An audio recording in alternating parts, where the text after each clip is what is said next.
ಭೀಮಾ ತೀರದಲ್ಲಿ ಮತ್ತೆ ನೆತ್ತರೋ ಕುಳಿ ಹರಿದಿದೆ. ವಿಜಯಪುರದ ಚಡಚಣ ಬಳಿ ಭೀಕರ ಹತ್ಯಾಕಾಂಡ ನಡೆದಿದೆ.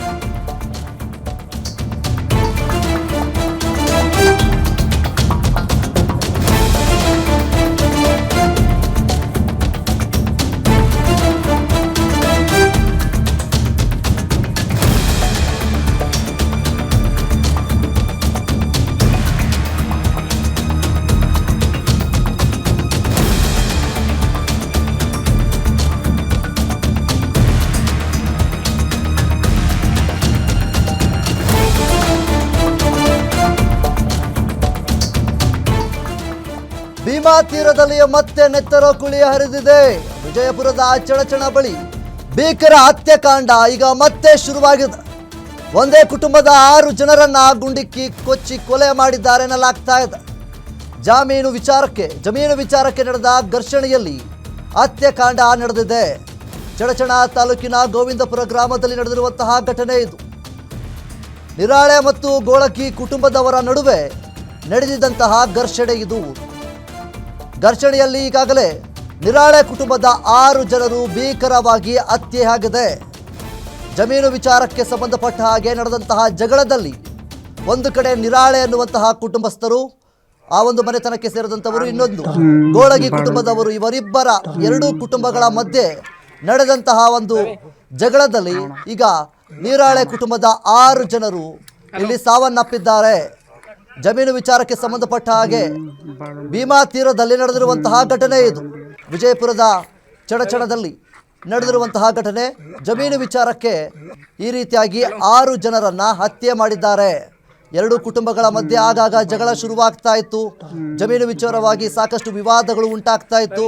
ಹೀಗಿದ್ದಂತಹ ಸಂದರ್ಭದಲ್ಲಿ ಗೋಳಗಿ ಕುಟುಂಬದವರು ನಿರಾಳೆ ಕುಟುಂಬದವರ 6 ಜನರನ್ನ ಗುಂಡಿಕ್ಕಿ ಹತ್ಯೆಯನ್ನ ಮಾಡಿದ್ದಾರೆ. ಇದು ವಿಜಯಪುರದಲ್ಲಿ ನಡೆದಿರುವಂತಹ ಭೀಕರವಾದಂತಹ ಕೊಲೆ ಅಂತ ಹೇಳಿದ್ರು ಕೂಡ ತಪ್ಪಾಗೋದಿಲ್ಲ. ನಿರಾಳೆ ಅನ್ನುವಂತಹ ಒಂದು ಕುಟುಂಬಸ್ಥರು, ಇನ್ನೊಂದು ಗೋಳಗಿ ಕುಟುಂಬದವರು, 2 ಕುಟುಂಬದವರ ಮಧ್ಯೆ ನಡೆದಂತಹ ಈ ಒಂದು ಜಗಳದಲ್ಲಿ, ಜಮೀನು ವಿಚಾರದ ಜಗಳದಲ್ಲಿ ನಿರಾಳೆ ಕುಟುಂಬದ 6 ಜನರು ಈಗ ಸಾವನ್ನಪ್ಪಿದ್ದಾರೆ. ಅಮಾಯಕ ಜೀವಗಳು ಇಲ್ಲಿ ಬಲಿಯಾಗಿರುವಂಥದ್ದು. ಜಮೀನು ವಿಚಾರಕ್ಕೆ ಸಂಬಂಧಪಟ್ಟ ಹಾಗೆ ಆಗಾಗ ಜಗಳಗಳು, ಸಣ್ಣ ಪುಟ್ಟ ಜಗಳಗಳು ನಡೀತಾ ಇದ್ವು, ವಿವಾದಗಳು ಆಗ್ತಾ ಇತ್ತು. ಇವತ್ತು ನಾಳೆ ಸರಿ ಹೋಗ್ತಾರೆ, ಎಲ್ಲರೂ ಕೂಡ ಹೊಂದ್ಕೊಂಡು ಇರ್ತಾರೆ ಅನ್ನುವಂತಹ ನಿಟ್ಟಿನಲ್ಲಿ ಎಲ್ಲರೂ ಕೂಡ ಭಾವಿಸಿದ್ರು ನಿರಾಳೆ ಕುಟುಂಬದವರು. ಆದರೆ ಗೋಳಗಿ ಕುಟುಂಬದವರು ದಿಢೀರನೆ ಈಗ ನಿರಾಳೆ ಕುಟುಂಬದ 6 ಜನರನ್ನ ಗುಂಡಿಕ್ಕಿ ಸಾಯಿಸಿದ್ದಾರೆ. ಭೀಮಾ ತೀರದಲ್ಲಿ 6 ಮಂದಿಯ ನೆತ್ತರು ಹರಿದಿದ್ದಾದ್ರೂ ಯಾಕೆ? ಭೀಕರ ಹತ್ಯಾಕಾಂಡಕ್ಕೆ ಕಾರಣವಾಯಿತು ಜಮೀನು ಗಲಾಟೆ. ಭೂಮಿ ವಿಷಯಕ್ಕೆ ನಿರಾಳೆ ಕುಟುಂಬದ 6 ಜನರ ಬರ್ಬರ ಮರ್ಡರ್ ಆಗಿದೆ. ಗುಂಡಿಕ್ಕಿ ಕೊಚ್ಚಿ ಕೊಲೆ ಮಾಡಿದ್ದಾರೆ ಗೋಳಗಿ ಕುಟುಂಬಸ್ಥರು. ರೇವಣ ಸಿದ್ದಪ್ಪ ನಿರಾಳೆ, ದುಂಡಪ್ಪ ರೇವಣ ಸಿದ್ದಪ್ಪ ನಿರಾಳೆ, ಶಿವಪುತ್ರ ರೇವಣ ಸಿದ್ದಪ್ಪ ನಿರಾಳೆ ಮತ್ತು ಚಂದ್ರಶೇಖರ್ ನಿರಾಳೆ, ಶಬೀರ್ ನದಾಫ್ ಸೇರಿ 6 ಜನರ ಭೀಕರವಾದಂತಹ ಹತ್ಯೆಯಾಗಿದೆ. ವಿಜಯಪುರದ SP ಲಕ್ಷ್ಮಣ್ ನಿಮರಗಿ ಸ್ಥಳಕ್ಕೆ ಆಗಮಿಸಿದ್ದಾರೆ. ಹಂತಕರ ಪತ್ತೆಗೆ ಹುಡುಕಾಟ ಶುರುವಾಗಿದೆ. ತನಿಖೆ ಕೂಡ ಚುರುಕುಗೊಂಡಿದೆ. ಹಾಗಾದರೆ ಭೀಮಾ ತೀರದಲ್ಲಿ 6 ಜನರ ನೆತ್ತರು ಹರಿದಿದ್ದಾದ್ರೂ ಯಾಕೆ? ಈ ಒಂದು ಭೀಕರವಾದಂತಹ ಕೊಲೆ ನಡೆದಿದ್ದಾದ್ರೂ ಯಾಕೆ ಅನ್ನುವಂತಹ ಪ್ರಶ್ನೆ ಸಹಜವಾಗಿ ಬಂದೇ ಬರುತ್ತೆ. ಜಮೀನು ವಿಚಾರಕ್ಕೆ ಶುರುವಾದಂತಹ ಜಗಳ ಇದು.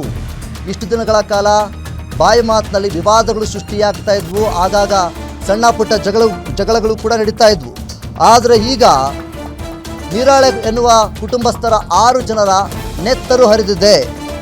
ವಿಜಯಪುರ ಜಿಲ್ಲೆ ಚಡಚಣ ತಾಲೂಕಿನ ಗೋವಿಂದಪುರ ಗ್ರಾಮದಲ್ಲಿ ನಡೆದಿರುವಂತಹ ಘಟನೆ ಇದು.